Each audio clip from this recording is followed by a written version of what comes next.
Hi Amir, thank Hi. you for coming. Can you introduce yourself and what you know about animation, specifically indie horror animation online? So I'm Amir. I I watch animation, but I don't think I'm too well versed into indie horror animation. If I'm being honest, a lot of my animation knowledge comes from like my childhood, the shows that I watched then, and I suppose a lot of the animation that I watch today sort of stems from that nostalgia. So, as a fan of animation, maybe more occasionally, what type of animation are you more drawn into? I suppose when I watch animation now, it is a mix between this sort of nostalgia fueled animation versus actual adult animation.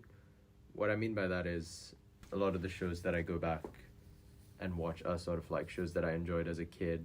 Either I'm rewatching them or sort of come back on air. I mean, one example is like the new X-Men 97 stuff. Like there's sometimes stuff that's like a mix of the two. Like Invincible is like technically adult animation, but it's like a Yeah. superhero show, right? So it sort of falls into both. But then when I go looking for adult animation, I suppose I look for something a bit more like weird. Like I like BoJack Horseman. Early seasons of Rick and Morty were pretty good, but not a fan of it now. I feel like the comedy is a bit hit or miss. Yeah, it's kind of dried up a little bit. Yeah, Yeah. exactly. Adult animation I don't watch a lot of, to be honest. I don't enjoy like stuff like Family Guy and Hmm. that sort of stuff. I feel like the comedy aspect doesn't really appeal to me.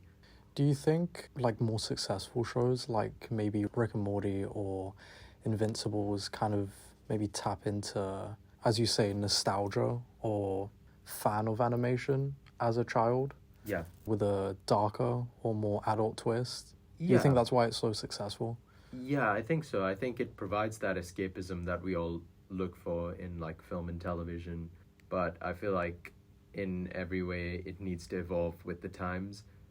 You can't have a show based purely on the aesthetics of like the 80s and 90s and have it work today with that exact same content. You've got to sort of freshen it up, and it's important to know what audience you're catering to, I suppose.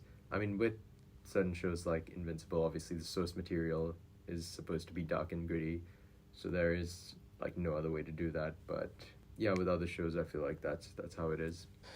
Do you think the fans for these newer animations that are a maybe mix between child and adult themes kind of ask or maybe look for darker themes that aren't maybe as explored as much in child animations, but can be provided by, I guess, the source material of like superheroes or like fun adventures with darker tones? Do you think they're looking for that type of serious undertones? I think there's a demand for that, but at the same time, there is a demand for sort of this like PG animation where it has more like subtle adult themes. Because like you can have like a film that doesn't have any violence or gore or bad language, and it can still have some very adult themes and really hit home with like an adult audience. It doesn't have to be completely in your face. Some of Pixar's work, I feel like, really garners great reviews because it caters to the adults just as much Yeah, with sort of like subtext instead of having like violence and gore be in your face. right. It's not as Um, direct. yeah, exactly. So I suppose there is a market for both. And I think I also watch like an equal amount of both, to be honest. Hmm. Um, Yeah, I was gonna say, what do you think then about the ones that might be in your face? Like shows like, Salad Fingers or Don't Hug Me, I'm Scared, which are like, they have a basis in child animation and those type of themes, but the context and what they actually talk about, or some of the imagery on screen is quite gruesome. yeah, I think like they can work. I feel like it's a matter of not being too on the nose, I suppose. Like a lot of these shows really utilize like self-awareness in order to keep it like funny and interesting. But to me personally, like some of these shows can go like a bit overboard to the point where I don't find myself enjoying them. Like Yeah.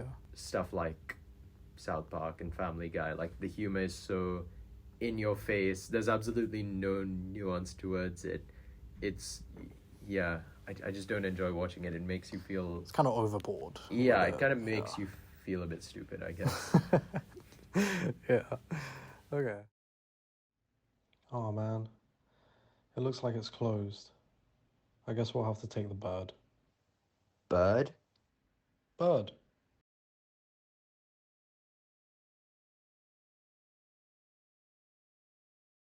So do you almost feel like the relationship that sometimes fans and the creators have can kind of be destructive to a project?